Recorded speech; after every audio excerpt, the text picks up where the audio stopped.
Hey everyone, it's been a little while since I've done a sit-down video like this, and I've been getting so many emails from you guys. We've been working together individually, going over all your college essays and everything you guys have been working on, and it's always so amazing to work with you all one-on-one.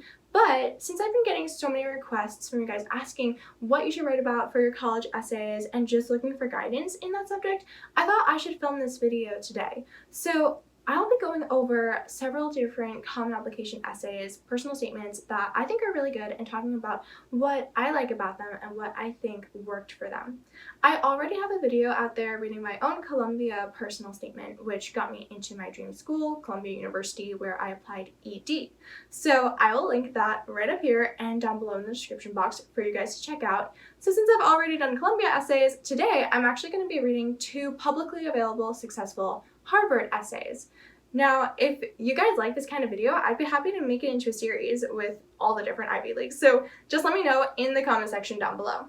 Obviously, the essay on its own isn't enough to get you into your dream school, but when you have top grades, test scores, extracurriculars, all that good stuff, and the college admissions officers have to compare you and someone else who also has all those same things, the essay can really do the most in helping you to humanize yourself and become more than just a pile of statistics on paper in their eyes, but rather a real live human being.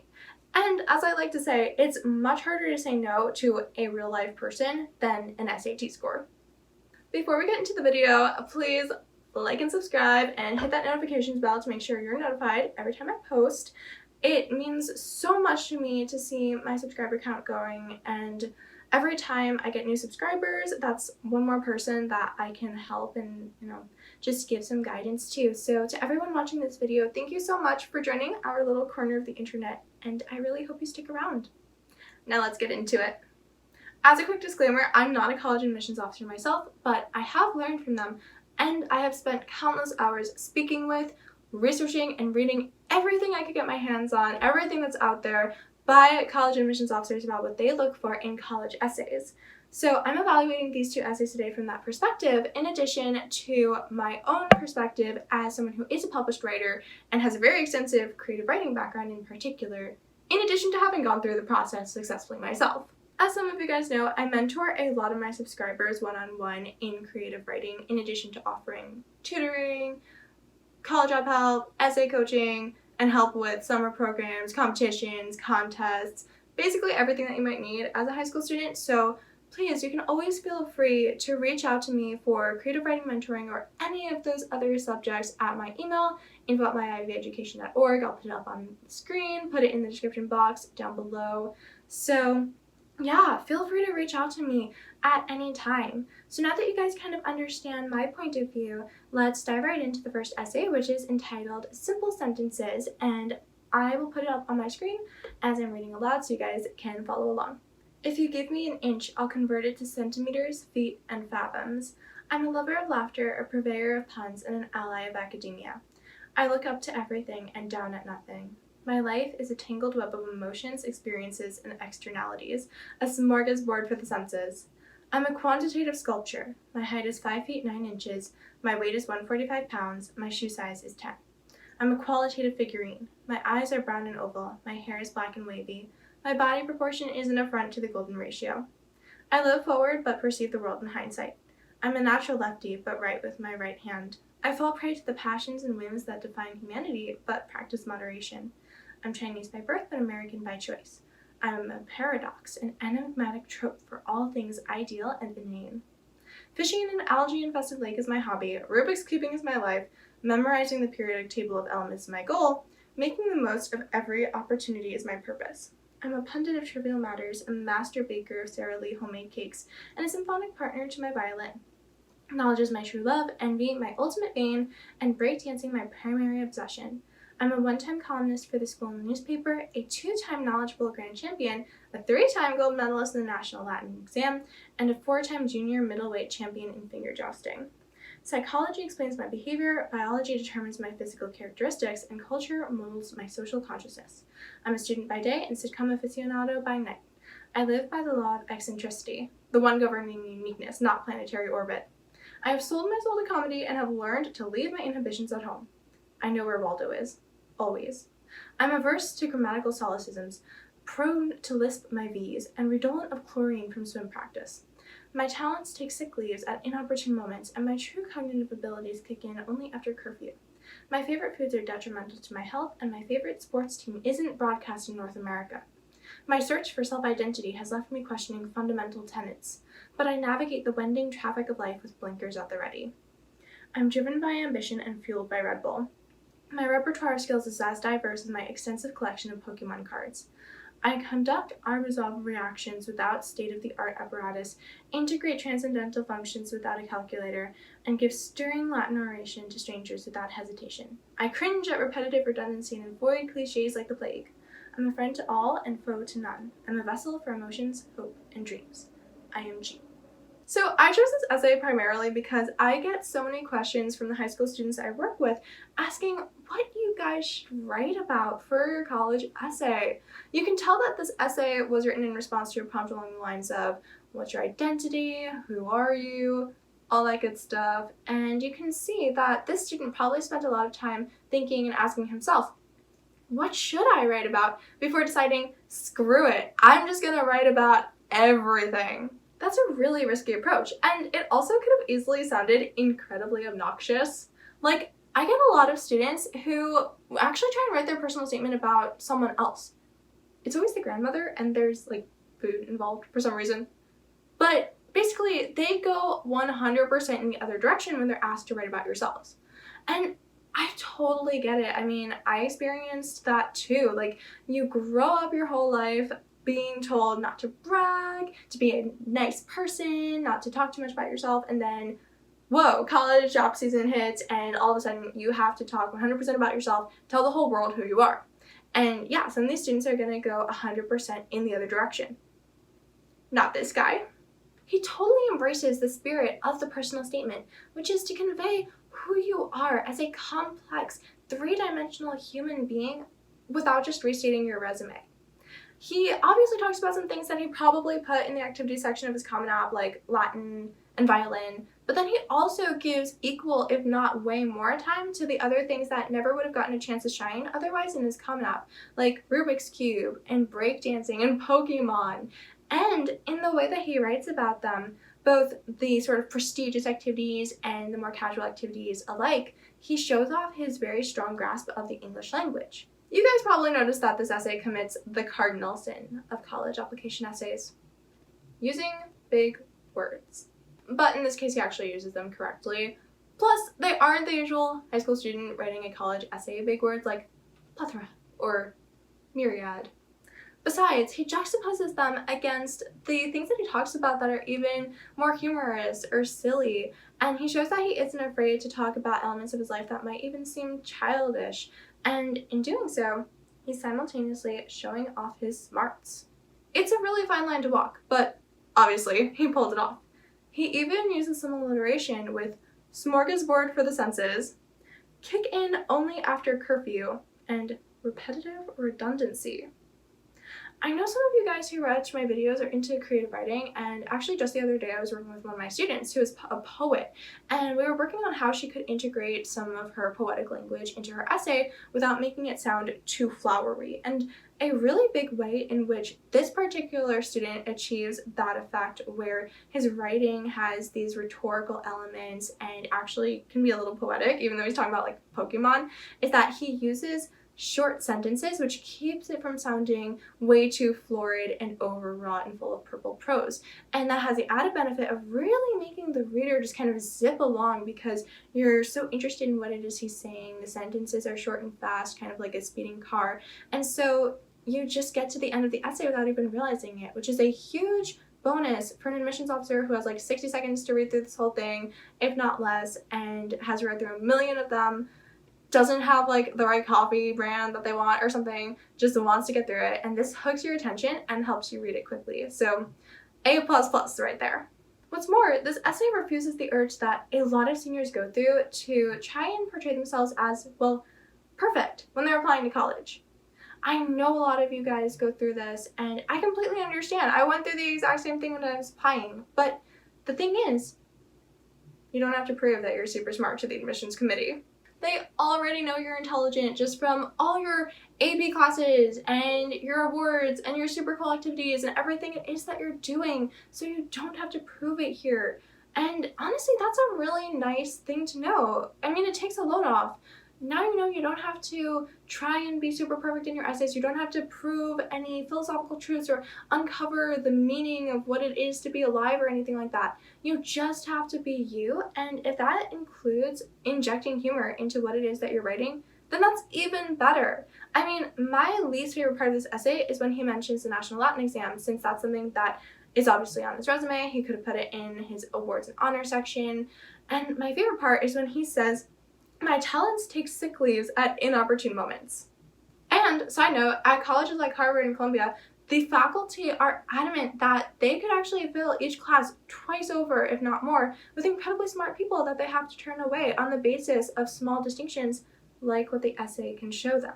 He's tapping into sick as kind of, iconic teenager slang just because it naturally has the connotation, but then also he's using a really interesting metaphor to kind of call himself out and say that he's explicitly not perfect. He's just a human being like everybody else. And even human beings' talents, even if you're applying to the top schools, sometimes they're gonna have a sick day. And so basically he's fitting form to function to allude to his own youth and adolescence while at the same time showing his own grasp of rhetorical techniques that he can use in language. And so it shows that no, he's not always perfect, but he can be super slick and is being really smart with his writing and really careful with what he's doing here.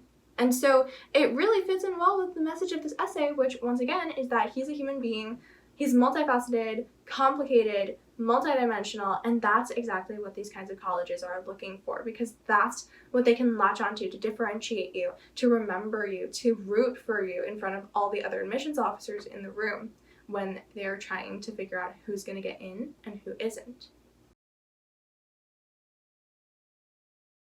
I'm a bit of a grandma. I don't wear horn-rimmed spectacles nor perch on a rocking chair, and I certainly wish I carried hard candies in my backpack. However, I do enjoy baking. Butter sizzling as it glides across heated metal like a canoe across a glassy lake, powdered sugar fluttering through the air like glitter from a confetti cannon. Some consider themselves math, literature, or history nerds. I rifle through cookbooks, browse the internet for ingenious new recipes, and revel in this year's birthday gift, a copy of Bread Illustrated. My greatest achievement in elementary school was not the perfect score on a spelling test, but the first time I mastered a batch of cookies that didn't bear a rigidity comparable to steel. To my parents' bewilderment, I dismissed Barbies, yo-yos, and jump ropes in favor of a wire whisk. It was love at first sight. Why do I bake? Sometimes it's to thank a friend or reconnect with former colleagues, employers, and teachers. Just as often is the intricate processes involved. Creating the exacting liaison between eggs and flour to create a pâte à choux is, for me, a form of meditation. And sometimes I bake to reflect and even gain insight into my other interests. Baking pastries for my next junior commission meeting, I ruminated on my interviews with officers and local homeless regarding their direct experiences with human trafficking in my own community. I recall a police detective telling me, for youth isolated from family and friends, it doesn't take much to accept the exploitation because he believes trafficking is his only chance of survival. I remember thinking, except that your body has to be sold like a box of cereal at Safeway. This inspired my exhibit that was presented at high schools in my county, in which a figure made up of barcodes stands silhouetted against a black background. Then there was the time my political interests literally gave me food for thought. As a Senate page, I welcomed senators and staff back from their Independence Day recess with choux à la crème, that perfect French amalgam of wheat, egg, butter, and air we call cream puffs. I had cherry-picked the ingredients from a local farmer's market because local and organic is more than just a trend for me. It means contributing to the reduction of food miles and supporting small businesses rather than big agra. Ironically, activists that day chose to protest an aggressively lobbied pro-GMO bill by showering the Senate floor with dollar bills. Senators and staff brushed them off with their jackets while gingerly stepping around them to navigate the room. But the elephant in the room wasn't the litter of currency, but the senators who paid more attention to corporate lobbyists than the protesters exposing their corruption. It deepened my perspective on how politics intersects our lives, farm to table. Yet, I've realized that when I feel empowered to advocate for a cause, I need to remember how the audience, legislators for example, might view both my side and the opposing side. Sometimes they see us both as intruding groups. Other times, there are unseen advantages to acting in agreement with one side over the other or coming to a compromise. If, as MFK Fisher said, first we eat, then we do everything else, then baking is an avenue through which I have connected with people, causes, and even intellectual pursuits. But the greatest gift that baking offers me is the responsibility to share. With this, I have realized an innate priority: to turn my talents, whether in the kitchen or an advocacy meeting, into tools to improve the welfare of others. My goal is to employ my compassion, intellect, and creativity into a career in public service. As much as I sometimes feel like a grandma, I also know a lot of grandmothers who happen to run our political system. First and foremost, I absolutely love how this essay starts, and also that the whole "I'm a grandma" thing comes back at the end. Just like with the last essay, the student isn't doing the most to sound like the smartest, coolest person on the planet here. She's just trying to be her. You guys seeing a theme here yet? Anyway, as the student continues on, just being her fabulous self, we also see another theme that I talked about a little bit with the last essay, but wanted to flesh out a bit more with this one. Like I said, I'm constantly getting questions from you guys about whether it's okay to mention something from your resume or whether your essay should be totally disconnected from all the things that you put in the rest of your Common App. I'm here to say, honestly, don't stress about it. You could conceivably go either way and it could be totally fine, just so long as you're not simply restating and relisting your resume. Heck, I wrote my entire personal statement about an academic summer program I went to, and you better believe that program was in the activity section of my Common App.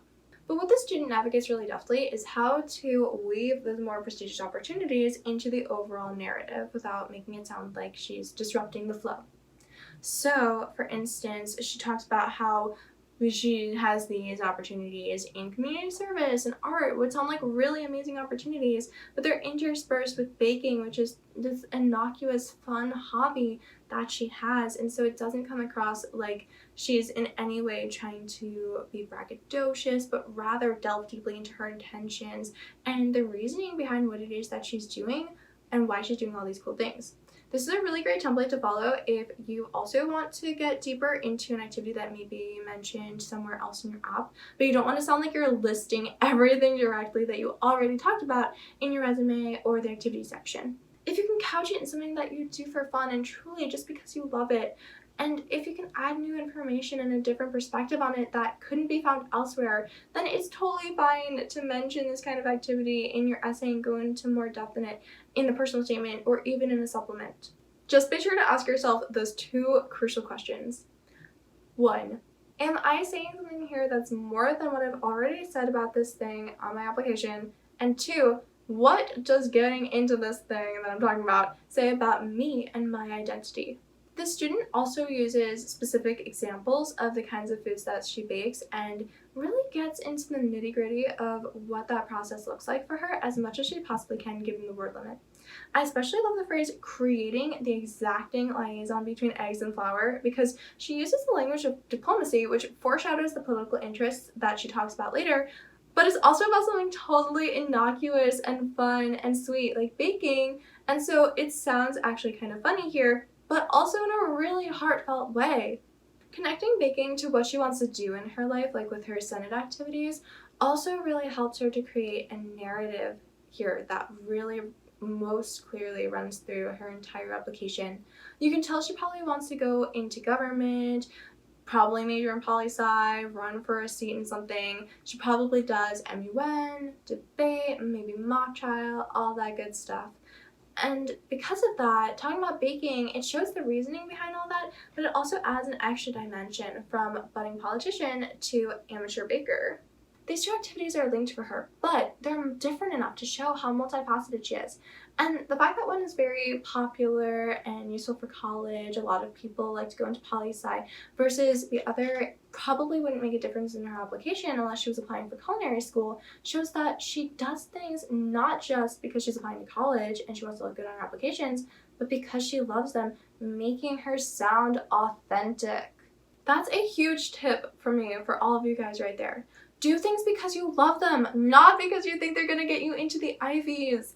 You might think that doing science research or debate team is going to get you into the college of your choice, but the truth is there's no one single extracurricular activity that can guarantee you a spot at any college. But if you do things because you love them, then the colleges will see the passion behind them so long as you show them in your application, which is to say in your essay, because that's pretty much the only place you get to talk about these kinds of things. And that is what's going to get you in, not the specific extracurricular activity. So that's it for today. Thank you so much for watching this video, and I really hope that it helped you with thinking about brainstorming your essays and figuring out what you want to write about. As always, please feel free to reach out to me if you need any help brainstorming or want someone to read over your drafts or need anything at all. And if you watched this video to the end and you liked it, it would absolutely mean the world to me if you could please like, subscribe, and hit that notifications bell to make sure you're updated every time I post. Let me know in the comment section down below what you're thinking of writing about, and also let me know in the comments if there are any kinds of videos you want me to make. And also, as always, be sure to share this video with your friends because friends help friends. And with that, I will see you all in the next video. Bye!